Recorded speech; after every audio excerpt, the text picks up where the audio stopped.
ನಲ್ಲೂ ಕೂಡ ಕಳ್ಳ ಓಟಿನ ಆತಂಕ ಸೃಷ್ಟಿಯಾಗಿರುವಂತದ್ದು. ಎಲ್ಲೋ ಒಂದ್ ಕಡೆ ಹಾಗಾದ್ರೆ ಈ ಪರಿಷತ್ತು ಓಟ್ನಲ್ಲಿ ಕಳ್ಳ ಓಟಿನ ಈ ಕುರುಹು ಸಿಗ್ತಾ ಇದೆ ನೋಡಿ. ಪದವೀಧರ ಶಿಕ್ಷಕರ ಕ್ಷೇತ್ರದ ಎಲೆಕ್ಷನ್ಗೆ ಮತಪಟ್ಟಿ ತಯಾರಾಗಿರುವಂತದ್ದು ಎಲೆಕ್ಷನ್ ಕಮಿಷನ್ ಸಿದ್ಧಪಡಿಸುವ ಲಿಸ್ಟ್ ನಲ್ಲೇ ಆರೋಪ ಕಂಡು ಬಂದಿದೆ.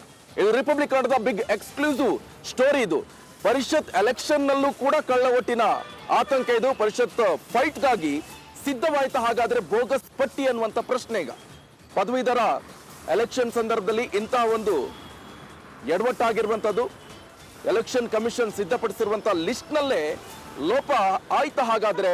ಇದು ರಿಪಬ್ಲಿಕ್ ಕನ್ನಡದ ಬಿಗ್ ಎಕ್ಸ್ಕ್ಲೂಸಿವ್ ಸ್ಟೋರಿ.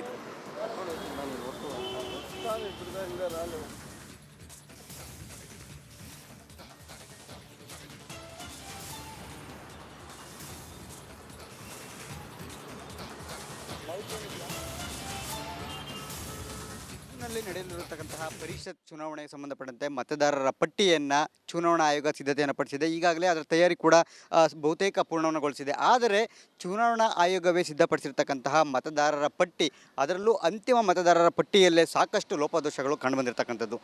ಕರಡು ಮತದಾರರ ಪಟ್ಟಿಯಲ್ಲೂ ಕೂಡ ಅದೇ ಲೋಪದೋಷಗಳು, ಮತ್ತು ಅಂತಿಮ ಮತದಾರರ ಪಟ್ಟಿಯಲ್ಲೂ ಕೂಡ ಅದೇ ಲೋಪದೋಷಗಳು ಕಂಡುಬರ್ತಕ್ಕಂಥದ್ದು. ಕೆಲವು ಕಡೆ ಏನು ಮತದಾರರ ಹೆಸರು ಎರಡು ಬಾರಿ ಮೂರು ಬಾರಿ ರಿಪೀಟ್ ಆಗಿರ್ತಕ್ಕಂಥದ್ದು ಎದ್ದು ಕಾಣ್ತದೆ. ಇದು ಸಾರ್ವಜನಿಕ ವಲಯದಲ್ಲಿ ಕೂಡ ಟೀಕೆಗೆ ಗುರಿಯಾಗಿರ್ತಕ್ಕಂಥದ್ದು.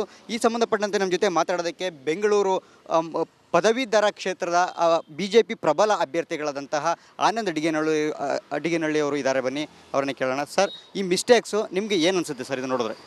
ಇದು ಚುನಾವಣಾ ಆಯೋಗದವರು ಕಳೆದ 3-4 ತಿಂಗಳಿಂದ ನಡೆಸಿರುವಂಥ ಮತದಾರರ ನೋಂದಾವಣಾ ಕಾರ್ಯದಲ್ಲಿ ಈಗ ಇವತ್ತಿಗೆ ಅಂದರೆ ಡಿಸೆಂಬರ್ 30ನೇ ತಾರೀಕು ಅಂತಿಮ ಮತದಾರರ ಪಟ್ಟಿಯನ್ನು ಘೋಷಣೆ ಮಾಡಿದೆ.